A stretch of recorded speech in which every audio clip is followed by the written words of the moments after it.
नवरात्र उत्सवानिमित्त फुलांची मागणी वाढल्याने फुलांच्या दरात सरासरीनं दुप्पट वाढ झाली आहे।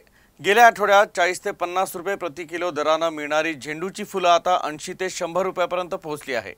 तर इतर फुलांचेही भाव चांगलेच वधारले आहे। अमरावती शहरातही हेच चित्र आहे। नवरात्रोत्सवासाठी फुलांना चांगली मागणी असते।